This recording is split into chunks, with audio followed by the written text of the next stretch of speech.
Hello everyone, আসসালামু আলাইকুম। কেমন আছো সবাই? আশা করি ভালো। বাংলা দ্বিতীয় পত্রের আরও একটা নতুন ক্লাসে তোমাদের স্বাগতম। এই ক্লাসে আমরা আলোচনা করব বাংলা ব্যাকরণ অংশের ১ নাম্বার প্রশ্নের ক নিয়ে। কতে তোমাদের থাকতে পারে, অর্থাৎ পরীক্ষায় আসতে পারে যে ব ফলা উচ্চারণের ৫টা নিয়ম উদাহরণসহ লেখো। আমরা এই প্রশ্নটা নিয়েই আজকে আলোচনা করব কিভাবে ব ফলার উচ্চারণ হয়ে থাকে আর কি, কোথায় কোথায় হয়ে থাকে আর কোথায় কোথায় হয় না।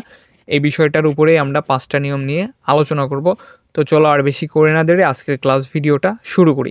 সো তোমাদের যদি পরীক্ষায় আসে যে বফলা উচ্চারণের ৫টা নিয়ম উদাহরণসহ লেখো, একদম উত্তর দিয়ে লেখা শুরু করবা। তোমরা যদি ১ নম্বর প্রশ্নের ক কেও অ্যান্সার করো, তাহলে যে নিচে বফলা উচ্চারণের ৫টা নিয়ম উদাহরণসহ দেওয়া হলো, শেষ। তারপরে একদম ক নাম্বার নিয়ে বা মান সংখ্যার ১ নাম্বার দিয়ে, ঠিক আছে, লেখা শুরু করে দিবা।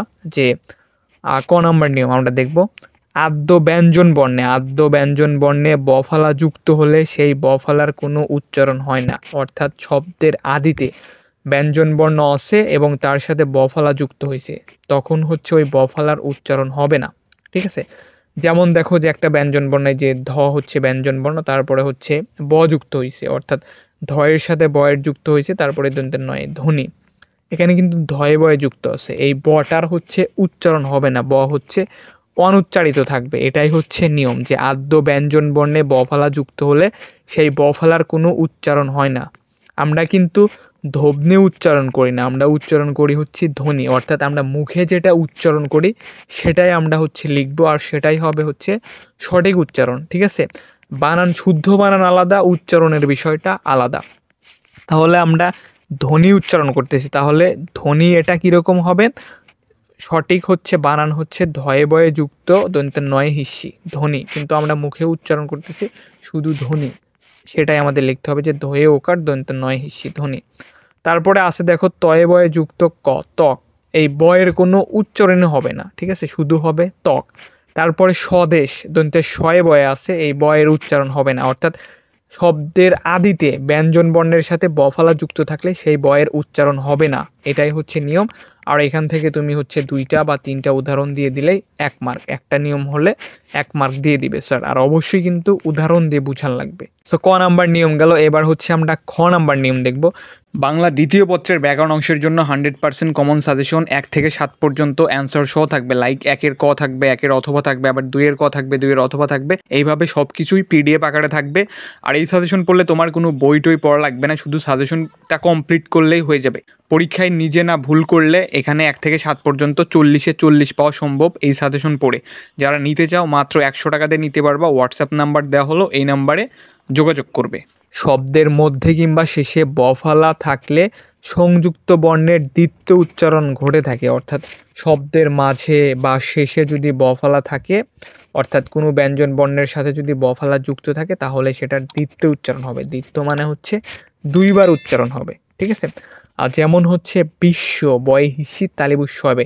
প্রথমে ছিল হচ্ছে ব্যঞ্জন বর্ণের সাথে, অর্থাৎ শব্দের আদিতে, অর্থাৎ শুরুতে ছিল, তখন হচ্ছে বয়ের উচ্চারণ হয় নাই। আর এবার হয়েছে তোমার শব্দের শেষে থাকবে, মাঝখানে থাকবে, তখন হচ্ছে বয়ের উচ্চারণ হবে না, কিন্তু এটার দ্বিতীয় উচ্চারণ হবে, অর্থাৎ 2বার উচ্চারণ হবে। এটা হচ্ছে 2 নাম্বার নিয়ম গেল। ঠিক আছে, যেমন বিশ্ব, বয়ে হিস্যি তালিবু শয়ে বয়ে যুক্ত আছে, এই বয়ের উচ্চারণ হবে না, কিন্তু শব্দ হবে দ্বিতীয় উচ্চারণ। আমরা যখন মুখে উচ্চারণ করি আমরা কিন্তু বিশ্ব উচ্চারণ করতেছি, একবারে বিশ আবার শো, এইভাবে উচ্চারণ করতেছি।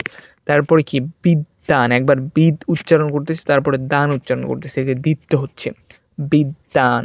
তারপরে বিশ্বাস, বিশ্বাস। ঠিক আছে, বয় হিস্যি তালিবু শয়ে হোসন্তা তালিবু শয়ে একার দন্তের বিশ্বাস।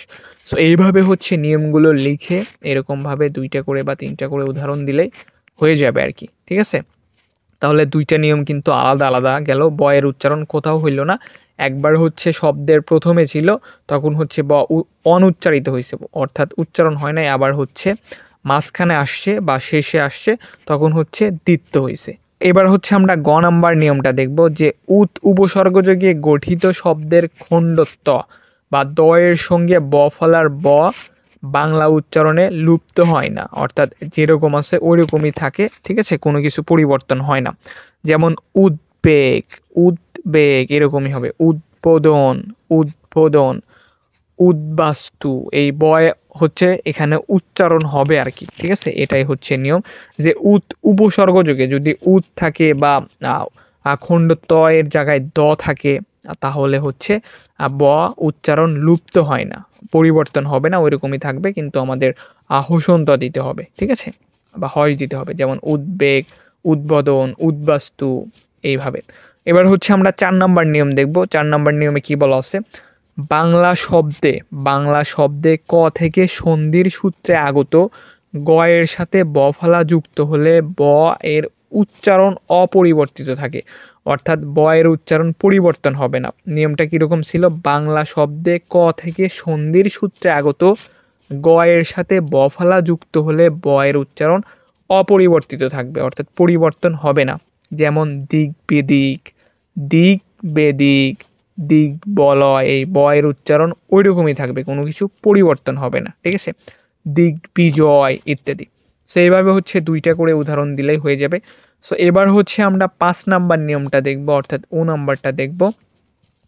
ব অথবা ম এর সঙ্গে ব ফলা যুক্ত হলে, ব অথবা ম এর সঙ্গে ব ফলা যুক্ত হলে, অর্থাৎ বয়ে বয়ে যুক্ত বা ময়ে বয়ে যুক্ত হলে এর উচ্চারণ, ব এর উচ্চারণ অবিকৃত থাকে মানে হচ্ছে পরিবর্তন হয় না আর কি, ঠিক আছে। ওই ব সহ উচ্চারণ করতে হবে আমাদের।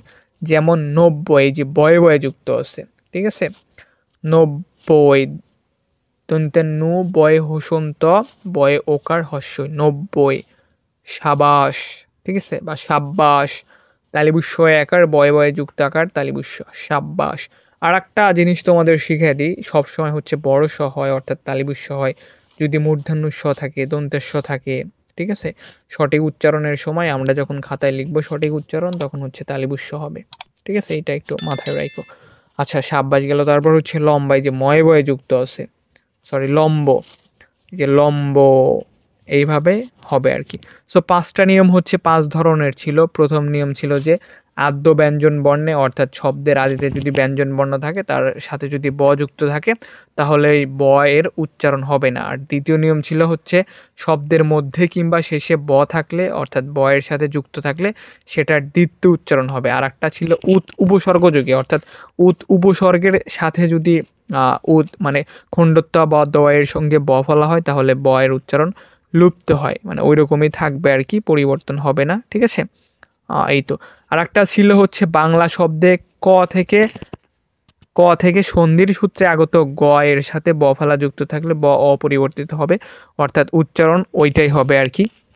আর শেষ একটা ছিল হচ্ছে ব অথবা ম এর সঙ্গে ব ফলা যুক্ত থাকলে ব এর উচ্চারণ অবিকৃত হয়, অর্থাৎ বয়ে বয়ে যুক্ত বা ময়ে বয়ে যুক্ত থাকলে ব এর উচ্চারণ অবিকৃত থাকে। এটাই হচ্ছে নিয়ম ছিল বয়ের উচ্চারণ। সো সুন্দর করে আমি যেভাবে বলে দিলাম ওইভাবে গুছিয়ে লিখলে বা বইয়ের ভাষায় লিখে 2টা করে বা 3টা করে উদাহরণ দিলে এখানে 5-এ 5 মার্ক পাওয়া যাবে আর কি। তোমরা যদি কেউ 1 নাম্বার প্রশ্নের ক অ্যান্সার করো তাহলে হচ্ছে যদি ব ফলা আসে এইভাবে হচ্ছে লিখে দিলেই হয়ে যাবে। তবে বিষয়গুলো মোটামুটি বোঝার কথা, যেভাবে বলছি, ঠিক আছে, খুব সহজে বোঝার কথা। অর্থাৎ এইগুলা ডিপেন্ড করবে হচ্ছে আমরা মুখে যেটা উচ্চারণ করি সেটার উপরে, ঠিক আছে। কোথায় কি যুক্ত থাকলো এইগুলা দেখার নিয়ম নাই, জাস্ট হচ্ছে নিয়মের জন্য হচ্ছে নিয়ম চাইছে, এই জন্য আমরা নিয়মগুলো দিচ্ছি, এই তো।